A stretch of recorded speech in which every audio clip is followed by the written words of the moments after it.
Hello students, स्वागत है इसका इस वीडियो में। This is cap sir. आज के इस वीडियो में हम क्या समझने वाले हैं, जैसा कि आपको जो टाइटल है और थंबनेल देख के पता चल गया रहेगा कि हम टीएफडब्ल्यू जो सीट होता है, ओके, और टीएफडब्ल्यू जो स्कीम है उसके बारे में हम समझने वाले हैं, राइट। तो एग्जैक्टली टीएफडब्ल्यू क्या है वो हम समझेंगे। इसके अलावा जो टीएफडब्ल्यू के बेनिफिट्स क्या हैं, सीट रिजर्वेशन कैसे होता है, हम एक दो एग्जाम्पल लेके भी समझेंगे। लास्ट ईयर के जो कट ऑफ्स हैं, ओके। इसके अलावा जो सीट मैट्रिक्स होता है, इससे हमें पता चलता है कि कितना सीट किस कैटेगरी को कितना मिला हुआ है, वो भी हम यहाँ पे समझने वाले इस वीडियो में। इसके अलावा हम देखेंगे एलिजिबिलिटी और इंस्ट्रक्शन, ओके, एलिजिबिलिटी और इंस्ट्रक्शन, ओके। पहली बात तो हम स्टार्ट करते हैं टीएफडब्ल्यूएस का जो फुल फॉर्म है ना, उससे स्टार्ट करते हैं। टीएफडब्ल्यूएस एग्जैक्टली होता क्या है? टीएफडब्ल्यूएस का जो ना फुल फॉर्म है, ओके, ये तो टीएफडब्ल्यू एक शॉर्ट फॉर्म है। जो फुल फॉर्म है क्या है? Tuition fee waiver scheme. Tuition fee waiver scheme. एक कॉलेज के अंदर जब आप एडमिशन लेते हो तो बहुत सारे टाइप के फीस आपको भरने होते हैं, जैसे कि हमारा सबसे पहले जो ट्यूशन फ़ी हो गया वो, फिर डेवलपमेंट फ़ी हो गया, फिर उसके बाद एग्ज़ामिनेशन फ़ी हो गया, लाइब्रेरी के चार्जेस हो गए, कुछ डिपॉज़िट है वो चार्जेस हो गए, तो अदर बहुत सारे मिसलेनियस चार्जेस होते हैं जो आपको पे करने होते हैं। उसमें जो सबसे बड़ा अमाउंट होता है ना कॉलेज के अंदर, ओके, ज़्यादातर कॉलेज के अंदर वो हमारा टीएफडब्ल्यूएस का होता है। गवर्नमेंट कॉलेज में टीएफडब्ल्यूएस का जो होता है अमाउंट होता है वो 15,000 के आस-पास रहता है, ओके, कम होता है as compared to other fees. Development fee हो सकता है वहाँ पे 20-30 हज़ार के ऊपर चला जाए और भी ज़्यादा हो जाता है किसी-किसी कॉलेज में। तो एक्सेप्ट गवर्नमेंट कॉलेजेस जो बाकी के कॉलेज हैं, ओके, ज़्यादातर जो कॉलेज हैं वहाँ पे ट्यूशन फ़ी बहुत ज़्यादा अमाउंट का होता है। मतलब tuition fee for example 80 to 90% होता है। कितना होता है? 80 टू 90%। किसी कॉलेज का 1 लाख फ़ीस है तो उसमें से 80,000 ट्यूशन फ़ी रहेगा। ऐसा ऐसा आप समझ सकते हो, ठीक है? 70 से 80,000 तो ट्यूशन फ़ी जो रहेगा, ओके, वो इस स्कीम के अंदर माफ़ हो जाता है, ओके। किसी स्टूडेंट को क्या मिलता है? ट्यूशन फीस वेवर स्कीम का सीट मिलता है जब, तो उसके लिए ट्यूशन फ़ी क्या हो जाता है? माफ़ हो जाता है। इसमें नाम में ही वही लिखा है, ट्यूशन फ़ी वेवर स्कीम, यानी कि ये सीट मिला तो आपका ट्यूशन फ़ी वेव हो जाएगा, यानी कि माफ़ हो जाएगा, आपको भरना नहीं पड़ेगा, आपकी तरफ से गवर्नमेंट भरेगी, ओके। अभी इसको समझते हैं हम और डिटेल में, ओके। जैसे कि मैंने अभी बताया कि जो हमारा जो एडमिशन है, ओके, अगर कोई स्टूडेंट टीएफडब्ल्यूएस स्कीम के थ्रू स्टूडेंट अगर एडमिशन लेता है तो student, okay, do not have to pay tuition fee, but student have to pay other, okay, fees, जैसे एग्जाम फी हो गया, बस फी, डिपॉजिट, हॉस्टल्स, वो मेस वगैरह सब जो है आपको खुद पे करना पड़ेगा। बाकी जो ट्यूशन फी रहेगा इस स्कीम के अंदर माफ हो जाएगा, ओके। वो आपसे नहीं लिया जाएगा, उस वो आपके बिहाफ में गवर्नमेंट भरेगा, आपको जो बचा हुआ फीस रहेगा वही भरना रहेगा, ओके, ठीक है। यहाँ पे एक एग्जांपल लिया हूँ मैं, हमारे मुंबई का बहुत ही अच्छा कॉलेज है, ओके, टॉप कॉलेज में आता है, Don Bosco Institute of Technology, okay. उनके वेबसाइट से ये मैंने फीस का डिटेल लिया है, ओके। 2025-26 के लिए है ये फीस, ओके, ठीक है। तो इसका फीस हम समझते हैं, ओके, ठीक है। तो इसमें आप देखोगे, मैं जैसा कि मैंने बताया कि एक कॉलेज के अंदर जो फीस होगा बहुत सारे टाइप के बहुत सारे कैटेगरीज़ होते हैं उसमें, ओके। तो जैसे कि यहाँ पे मैं लिखा हुआ है ट्यूशन फी, ओके, यहाँ पे क्या लिखा है? ट्यूशन फी लिखा हुआ है, एंड उसके बाद डेवलपमेंट फी, उसके बाद यूनिवर्सिटी फी भी है, एनरोलमेंट फी है, एग्जामिनेशन फी है, राइट, ओके। आप यहाँ पे देखो जो हमारा ट्यूशन फी है वो कितना है? 1,35,726।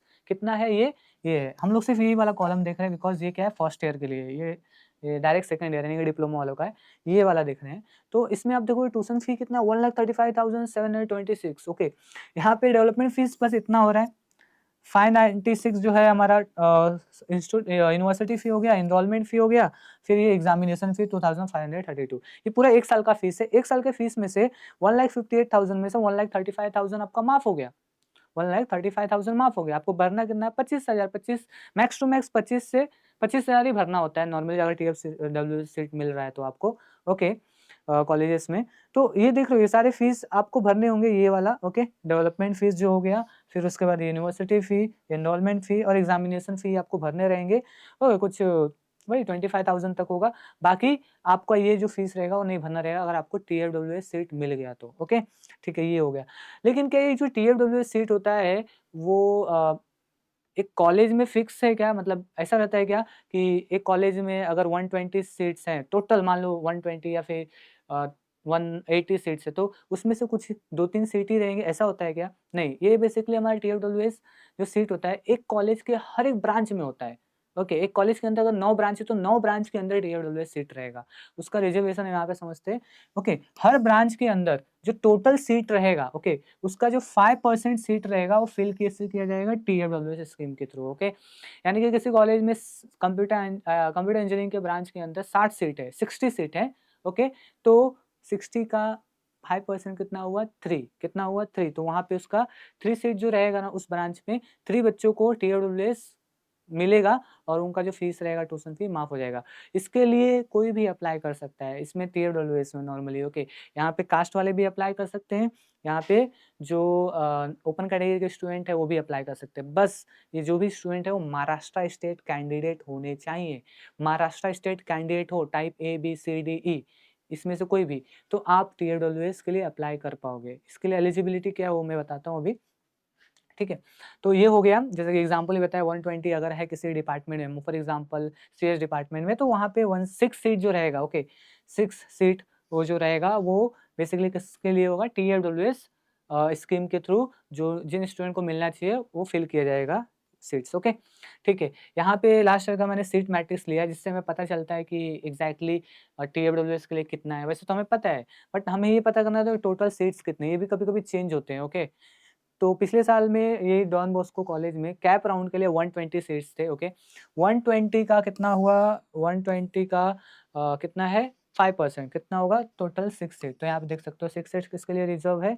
हमारा ट्यूशन फी वेवर स्कीम के लिए रिजर्व है। यानी कोई स्टूडेंट अगर अप्लाई करता है, ओके, कहीं का भी, महाराष्ट्र का कहीं का भी स्टूडेंट अप्लाई कर सकता है बिकॉज़ ये स्टेट लेवल है। तो उसमें से जिसका ज़्यादा परसेंटाइल रहेगा, कम रैंक रहेगा, उसको अलॉट होगा।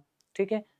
ऐसा है सिस्टम। ओके, ठीक है, तो ये हो गया। बाकी का यहाँ पे बहुत सारी डिटेल्स हैं, ये बाद में हम समझेंगे डिटेल में। अभी बस इतना समझो कि जो कैप सीट होता है वो टोटल सीट होता है। ओके, एंड इसमें से 5% हमारा क्या रहता है?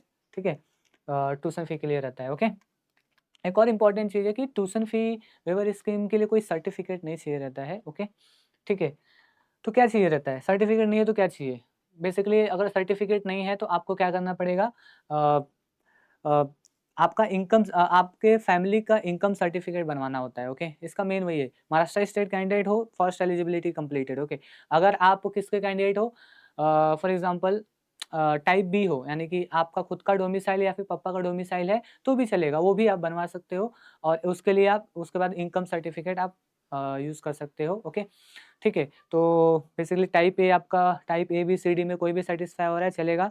एंड उसके बाद जो इनकम है, पेरेंट्स का जो इनकम सर्टिफिकेट है, ओके, जो आप बनवा रहे हो, उसपे 8 लाख से कम इनकम वाला इनकम सर्टिफिकेट आपके पास होना चाहिए, तो आप अप्लाई कर सकते हो। ओपन हो, वीजे, एनटीडीटी, ओबीसी, कोई भी कास्ट का हो, ओके, आप अप्लाई कर सकते हो। बस क्या होना चाहिए? महाराष्ट्र टाइप कैंडिडेट एबीसीडी कोई भी, और उसके बाद 8 लाख से कम इनकम होना चाहिए इनकम सर्टिफिकेट पे, तो अप्लाई कर सकते हो। ओके, इंपॉर्टेंट है, to get the benefits of the TRW scheme, candidate has to submit what? Income certificate issued by what? Issued 31st of March. Okay, यानी कि पिछला जो फाइनेंशियल ईयर था, okay, okay, 1st April 2024 to 31st of March 2025, जो पिछला financial year था ना, उस दौरान जो भी इनकम है वो इनकम दिखा के आपको इनकम सर्टिफिकेट बनवाना होता है। किधर से? तालुका ऑफिस से। वो जैसे आप बनवा लेते हो, ओके, इनकम सर्टिफिकेट आ गया, महाराष्ट्र स्टेट कैंडिडेट हो, अप्लाई करने जाओगे, अप्लाई कर सकते हो आप। ओके, ठीक है, तो ये है। एक और इम्पोर्टेंट है कि जो आपका इनकम टैक्स रिटर्न होगा, बहुत सारे फैमिली में जो पेरेंट्स हैं इनकम टैक्स रिटर्न भरते रहेंगे, तो वो नहीं चलेगा, वो दिखा के आपको इनकम सर्टिफिकेट तालुका ऑफिस से बनवाना होता है। ठीक है, ओके, सो ये हो गया। ओके, एंड यहाँ पे थोड़ा-सा मैं ना कट ऑफ का भी यहाँ पे डिस्कस करता हूँ। टीएफडब्ल्यूएस सीट्स जो होते हैं ना, उनका जो कट ऑफ होता है, वो ज़्यादा होता है ओपन कैटेगरी से। ऑलमोस्ट मतलब जितने भी अगर रिज़र्व कैटेगरीज़ हैं, उसमें सबसे ज़्यादा जो कट ऑफ होता है टीएफडब्ल्यूएस का ही होता है। अब समझ लो ओपन से भी हाई जा रहा है, मतलब टीएफडब्ल्यूएस पे कितना ज़्यादा डिमांड होगा, कितना स्टूडेंट चाहते हैं कि टीएफडब्ल्यूएस मिले। ऑब्वियसली है कि भाई ट्यूशन फी पूरा माफ हो जा रहा है, ओपन के कैंडिडेट तो अप्लाई करेंगे, प्लस ओबीसी के भी कर सकते हैं, ओके, ईडब्ल्यूएस के भी कर सकते हैं, एससीबीसी भी कर सकते हैं, बिकॉज़ वहाँ पे कैसा होता है, अ, जो ट्यूशन फी का 50% ही माफ़ होता है। ओके, तो अगर टीडब्ल्यूएस मिल गया तो पूरा माफ़ हो जाएगा ट्यूशन फी। तो ज़्यादातर अब बच्चे अप्लाई करते हैं, इवन ओबीसी वाले भी यहाँ पे अप्लाई करते हैं। ओके, ठीक है, तो इसकी वजह से क्या होता है, थोड़ा कॉम्पिटिशन बढ़ जाता है। ओके, ठीक है। यहाँ पे आप देखो जैसे कि वही सेम मैंने यहाँ पे कैप राउंड 1 का लास्ट ईयर का जो डिटेल्स है, कट ऑफ है वो मैंने यहाँ पे लिया है।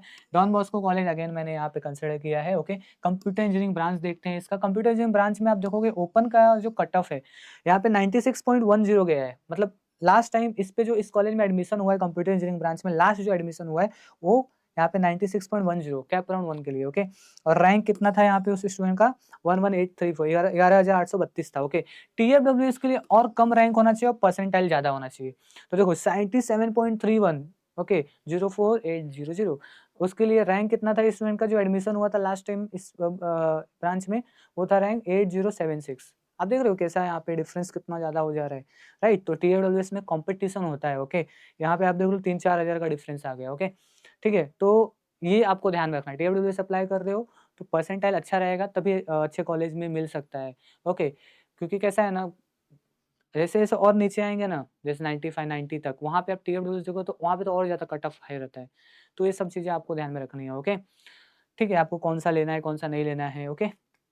एंड एक और मैं यहाँ पे एग्जांपल ले लेता हूँ, जो पीसीसीओई कॉलेज है हमारा पुणे का, इसके अंदर अगर आप देखोगे तो जो ओपन का कट ऑफ यहाँ पे दिया हुआ है 3645 दिया हुआ है। बाकी का जितने भी है आप देख सकते हो, इसमें सबसे ज़्यादा जिसको चाहिए रैंक होना चाहिए, ओके, वो बेसिकली हमारा मतलब सबसे कम परसेंटाइल यहाँ पे ज़्यादा परसेंटाइल आपको चाहिए, कम रैंक होना चाहिए उसके लिए, वो है 98.88, मतलब इतने पे लास्ट टाइम एडमिशन हुआ था। मतलब टीएडब्ल्यूएस का देखो यहाँ पे कितना 98.73 है, यहाँ पे 88 है। अब देखो 7388 में कितना ज़्यादा डिफरेंस आ जा रहा है, ओके।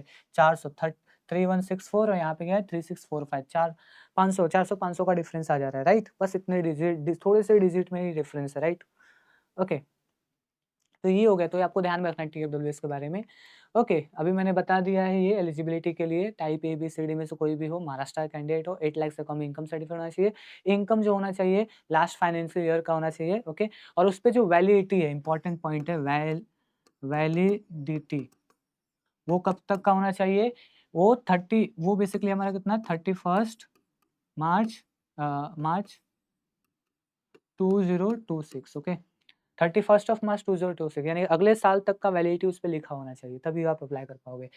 कुछ यहाँ पे इंस्ट्रक्शंस है, जैसे कि admission must be taken via cap rounds, okay. Cap round जो होता है ना, वहीं से एडमिशन लिया जा सकता है इस सीट पे, कहीं और से नहीं, ओके। ये ध्यान में रखना, कैप राउंड के थ्रू ही होगा। इंस्टीट्यूट लेवल हो गया, फिर एक कैप सीट जो होते हैं अगेंस्ट कैप सीट जो होते हैं, ओके, जैसे कि स्पॉट राउंड वगैरह, वहाँ पे नहीं ले सकते, okay.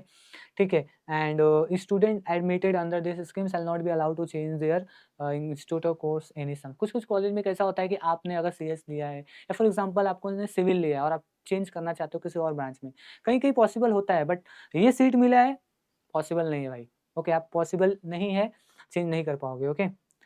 Admission is strictly on merit number through admission, okay, committee, okay. तो बेसिकली सीईटी सेल के थ्रू सारे एडमिशंस होते हैं, ओके। जो भी प्रोसेस होता है काफ़ी ट्रांसपेरेंस होता है, ओके। ट्रांसपेरेंसी काफ़ी ज़्यादा होती है बिकॉज़ इसमें आपको पता चलता है कि आपका कितना रैंक आया है। टीएफडब्ल्यूएस का एक अलग से रैंक आता है, तो उसमें सब आपको पता चलता है, ओके। ठीक है। एंड ये जो हमारा स्कीम है, ओके, टीएडब्ल्यूएस सीट, ये भी 1 साल के लिए नहीं, हर साल के लिए होता है। मान लो पहले साल किसी कॉलेज का फीस था 1,60,000, ट्यूशन फी हो गया, ट्यूशन फी उसका मतलब समथिंग 140 हुआ, तो आपको बेसिकली 20,000 भरना पड़ा, ओके। नेक्स्ट में उसने बढ़ा दिया, तो जो भी बढ़ाया रहेगा ट्यूशन फी में थोड़ा-सा बढ़ेगा। मान लो 2,000 से 20,000 से फॉर एग्ज़ाम्पल 20,000 से 20,000 अपना 22,000 हो गया, ओके। अगले साल 23,000 हो गया, उसके अगले साल 24,000 हो गया, तो ऐसे ही होता है ज़्यादातर बढ़ेगा तो, ओके। ठीक है, तो ये पूरे 4 साल के लिए अप्लाई होता है। 4 साल के लिए आपका ट्यूशन फी जो रहेगा माफ़ हो जाएगा। हर साल आपको जो भी रिमेनिंग अमाउंट रहता है पे करना होता है, ओके, जैसे एग्ज़ामिनेशन और डेवलपमेंट। बाकी ट्यूशन फी तो हर साल माफ़ हो जाएगा पूरे 4 साल के लिए, ओके। ठीक है, ये हो गया। एंड ये इम्पोर्टेंट था, ओके, ठीक है। ये इम्पोर्टेंट था, कुछ भी आपको डाउट आया रहेगा इसके अन इसके उ इस में कुछ भी डाउट आया रहे, तो आपने क्या करो ना, ये जो कमेंट है, ओके, हमारा इस वीडियो के नीचे जो कमेंट सेक्शन है वहाँ पे कमेंट करो। जो भी टॉपिक के वीडियोज़ चाहिए आपको वो भी आप कर सकते हो, ठीक है? हम उसको देखते हैं, उसके बाद उसके ऊपर हम वीडियो बनाते हैं, okay? Till then bye everyone.